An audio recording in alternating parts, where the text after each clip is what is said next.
Mais dans les autres pays, dans beaucoup de pays africains, c'est 50%. Non, c'est important de le dire. Donc moi, la France-Afrique, ce n'est pas mon problème.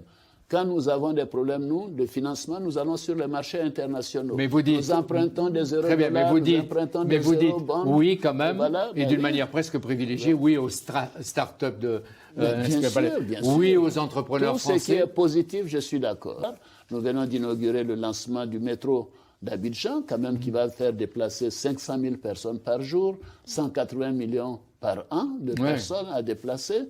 Et c'est un investissement d'1,4 milliard 400 000 euros. Est-ce que vous avez confiance dans les promesses qui sont faites par Paris, désormais plus de néocolonialisme, plus de paternalisme à l'égard de certains pays? Mais nous ne vivons pas ça en Côte d'Ivoire, nous n'avons pas ce problème. Mais il n'y a pas que la Côte d'Ivoire en Afrique. Mais écoutez-moi, c'est la Côte d'Ivoire qui m'intéresse. Je suis le président de la République de Côte d'Ivoire, je ne suis pas le président de l'Afrique.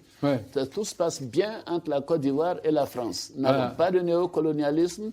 J'ai indiqué à Nicolas Sarkozy, à François Hollande, et comme à Emmanuel Macron, la seule chose que je demande, c'est que les entreprises françaises s'insèrent beaucoup plus dans la compétition de la mondialisation. Il y en a beaucoup qui le font. Ça a bien commencé, mais il faut que ça se renforce. C'est au total 45 entreprises qui sont réunies au sein de la Chambre de commerce chinoise en Côte d'Ivoire. Leurs activités s'étendent dans plusieurs domaines, à savoir le renforcement de l'alimentation en eau potable, la construction du stade olympique, l'extension du port et bien d'autres projets. L'objectif de la Chambre de commerce est d'abord développer le contact entre la Chine et la Côte d'Ivoire. C'est promouvoir la coopération entre la société chinoise et ivoirienne.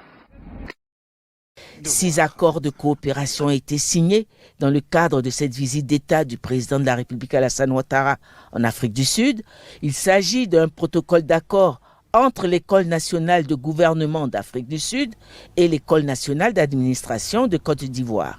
Également d'un protocole d'accord sur le transport, d'un protocole d'accord sur la culture, d'un protocole d'accord sur la coopération économique, d'un protocole d'accord sur la faune et la flore, enfin d'un protocole d'accord dans le domaine social et de l'inclusion sociale.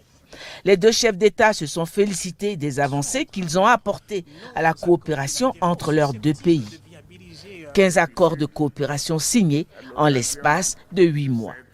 15 000 barils de pétrole et environ 25 millions de pieds de cubes et de gaz associés par jour, c'est la capacité de production annoncée par la société italienne d'hydrocarbures, Eni, à la première phase de production de pétrole et de gaz naturel du champ Baleine.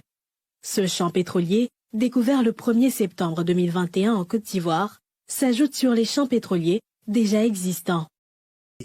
En présence des membres du gouvernement des deux pays, la Chambre de commerce et d'industrie de Côte d'Ivoire et la Confédération d'industrie tchèque ont signé un protocole d'accord. Kobena Kwasi Adjoumani a présenté le potentiel de son pays à la douzaine d'hommes et de femmes d'affaires tchèques présents. La Côte d'Ivoire est une terre d'opportunités, un pays d'avenir, un havre de paix.